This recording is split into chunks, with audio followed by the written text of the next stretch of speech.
So the question I was given was, are effective measures possible by fall? And I'll just say yes, for some interventions they are, and for others they are not. They're just too disruptive and take too long and too much money at this point if they haven't been started. So I'm not going to get into detail on this, but schools are critical environments. We've already heard that.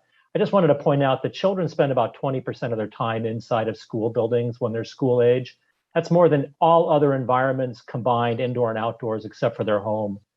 And schools are such an important enterprise. About 20% of the US population spends 6 or more hours in schools every day, every school day, every weekday. And study after study, as has been pointed out, shows that indoor air quality and ventilation in schools is important and also impact local communities. I'll say as a gross generalization that schools were pretty unhealthy before pandemics. I've studied a lot of schools in Texas. This is a plot of the air exchange rates in schools. The dotted lines are where ASHRAE 62.1 2019, the standard is for high school class, for these particular high school classrooms, 47 classrooms. You can see in permanent classrooms, we're often 1/2 to 1/3 of the ASHRAE standard before the pandemics. And when that happens, and you survey teachers and staff, you hear a lot about them being bothered by odors, students complaining of odors, students saying that the odors affect their work. That's a sure sign that something's wrong. All right, so our goal should be to reduce risk by reducing inhaled dose. At least that's what I'm going to talk about. Without getting into all the details in what inhalation dose is, there are 3 things that we can control: the amount of time we spend in an environment, our breathing rates in an environment. The higher our respiratory minute volume, the greater the intake of virus-laden aerosols, and then the concentration or levels of aerosol particles per liter of air, say. All right, so I'm going to focus on that. And that concentration, if you just use a simple steady state sort of maximum concentration value, is a function of a lot of things, right? I'm going to look at the concentration of particles in number per liter. And to reduce that concentration of particles, we can wear a mask, as Lindsay just said, because we're interested in the concentration in our breathing zone inside the mask. We can lower the emissions by testing and mandatory masks, which reduce the emissions from the infector.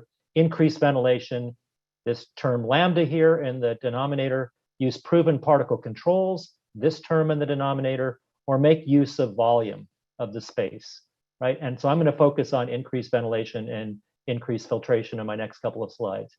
So for ventilation, what we're trying to do is increase this value of lambda, the air exchange rate, as much as possible, which drops the concentration in room air, whether that's a teacher's room or whether it's a classroom, a teacher's break room, et cetera. I do want to say that the best thing we can do, if possible, is to have as many activities outdoors as possible.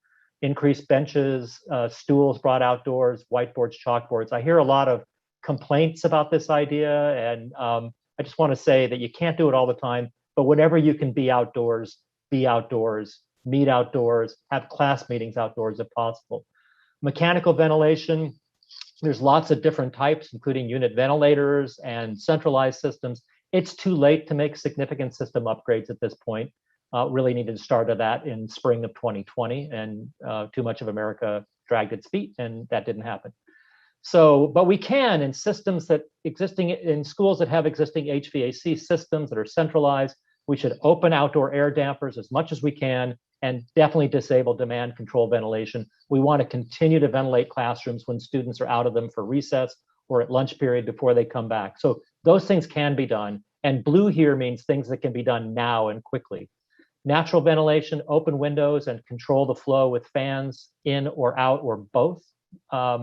The design of that is important. You don't want to have 2 windows that are right next to each other that are open, where air is flowing in one and out the other, and you get short circuiting. So there's some design there, but for schools that have operable windows, that can be done right now.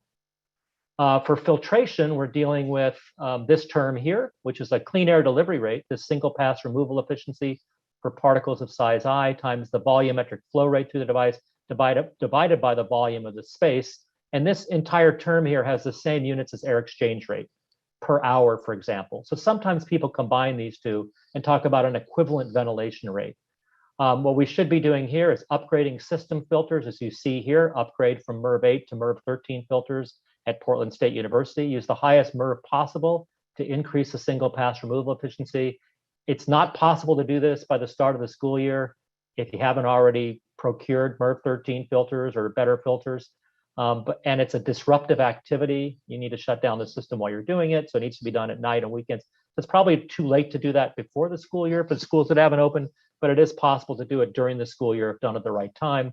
And then do regular inspections for gaps and bypasses. You can see here at one school we tested in Texas, where pretty much a lot of flow doesn't go through the filter at all. And regular inspections for that kind of thing are really important now.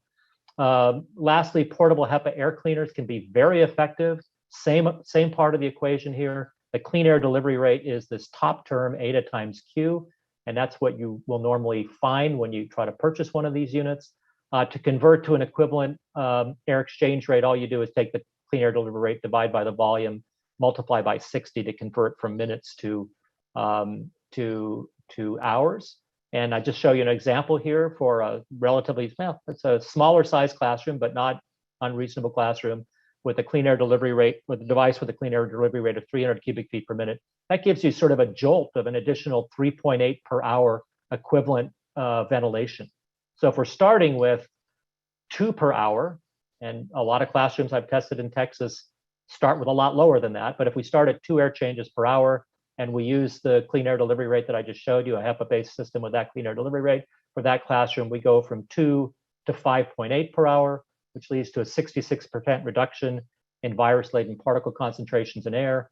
If you add that to relatively mediocre masks being worn by everybody that give you an effective 75% reduction in inhaled dose, we get to 92% reduction in inhaled dose just from everybody wearing relatively mediocre masks and having a good portable HEPA air cleaner in the classroom.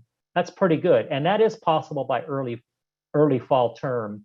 And it's relatively cheap. I've worked out the costs of this for one good portable air cleaner in a classroom of 25 students. The cost works out, capital cost, recurring filter replacement costs, electricity costs of about $10 per student per year. That's 2 Venti Americanos per student per year. And I want to remind everybody that it costs us about $15,000 per year to educate one student in the United States. So I think $10 is a pretty darn good investment in the future.